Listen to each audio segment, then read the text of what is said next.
എല്ലാവരോടുമായി പറയാണ്, നമ്മുടെ കേരളത്തിലെ അഹ്ലുസുന്ന വൽ ജമാഅത്തിൽ വിശ്വസിക്കുന്ന മുഴുവൻ ആളുകളോടുമുള്ളൊരു ഉപദേശമാണ്, അലൈക്കും ബിസ്സംഇ വത്വാഅ. നമ്മുടെ ഒരു നേതൃത്വമുണ്ടെങ്കിൽ അത് മഹാനായ സയ്യിദുൽ ഉലമ ജിഫ്രി തങ്ങളാണ് ഇന്ന് സമസ്തയെ നയിച്ചുകൊണ്ടിരിക്കുന്നത്. മഹാനായ ഷെയ്ഖുൽ ജാമിയ ആലിക്കുട്ടി ഉസ്താദുമാണ്. അള്ളാഹു അവർക്കൊക്കെ ദീർഘായുസ്സും ആഫിയത്തും കൊടുക്കട്ടെ. ആ ഒരു മഹാപ്രസ്ഥാനത്തിന് ഒരു നേതൃത്വമുണ്ട്. ഒരുപക്ഷെ അവരെക്കാളൊക്കെ ബുദ്ധിയുള്ളവരും അവരെക്കാളും ആലിമീങ്ങളും എൽമുള്ളവരൊക്കെ സമൂഹത്തിലുണ്ട് എന്ന് തന്നെയാണ് എൻ്റെ അഭിപ്രായം. ഉണ്ടായിരിക്കാം, ഇല്ലായിരിക്കാം. പക്ഷേ സ്വന്തം ഒരഭിപ്രായം, നമ്മുടെ ഒരഭിപ്രായം ഒരു നേതൃത്വത്തിൻ്റെ അഭിപ്രായത്തിന് വിരുദ്ധമായി വരാൻ പാടുള്ളതല്ല. എന്തുകൊണ്ടെന്നറിയോ?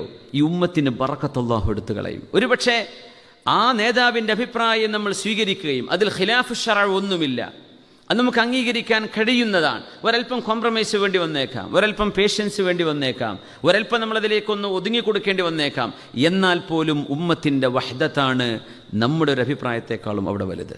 ഉമ്മത്തിൻ്റെ ഒരുമയാണ് നമ്മുടെ ഒരു ആശയത്തെക്കാളും വലുത്. ഉമ്മത്തിൻ്റെ ഒരുമയാണ് അലൈക്കും ബിസ്സംഇ വത്വാഅ.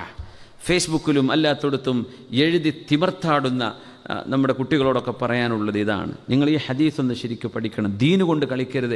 ഇത് രാഷ്ട്രീയ പാർട്ടിയാണെങ്കിൽ അതൊന്നും പറയില്ല, നിങ്ങൾക്ക് തോന്നിയ പോലെ നിങ്ങൾ ചെയ്തോന്നേ പറയുള്ളൂ. പക്ഷേ ഇത് ദീനാണ്. ദീനിൻ്റെ വിഷയം നമ്മൾ ശരിക്കും സൂക്ഷിച്ചേ കൈകാര്യം ചെയ്യാൻ പാടുള്ളൂ. ദുന്യാവും ആഖിറവും നഷ്ടപ്പെട്ടു പോകും. ചില ആളുകളുടെ എഴുത്തൊക്കെ കാണുമ്പോൾ പേടിയാവും. ഇതൊക്കെ തൗബ ചെയ്ത് ഒന്ന് കുളിച്ച് തെളിച്ച് ഒന്ന് വൃത്തിയായി വരാതിരുന്നാൽ നാളെ ഖബറിലേക്ക് പോകുന്ന യാത്രയുടെ അവസ്ഥ വളരെ ബേജാറാണ്. അതുകൊണ്ട് ആലിമീങ്ങളുടെ മാംസത്തിൽ തുടരരുത്, അതിൽ വിഷമുണ്ട് എന്നാണ് പറയാം.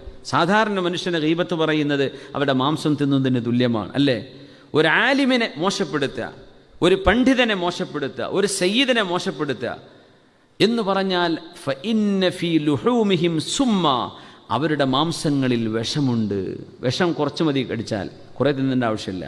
അത് കുറച്ച് കടിച്ചാൽ തന്നെ ആൾ മരിച്ചു പോകും എന്ന പോലെ ആലിമീങ്ങളെ വേദനിപ്പിക്കുന്നത് ഒരു വാക്കെഴുതിയാൽ അത് വിഷം കടിച്ചു തിന്നുന്നതാണ് എന്ന് പ്രത്യേകം മനസ്സിലാക്കണം.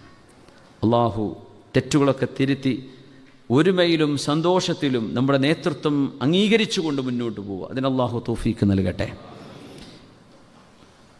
അള്ളാഹു കാര്യങ്ങൾ മനസ്സിലാക്കാൻ തൗഫീക്ക് നൽകട്ടെ. സ്വല്ലല്ലാഹു അലൈഹി വസല്ലം ഈ ഉമ്മത്തിന് നൽകിയ അവസാനത്തെ ഉപദേശം അതാണ്.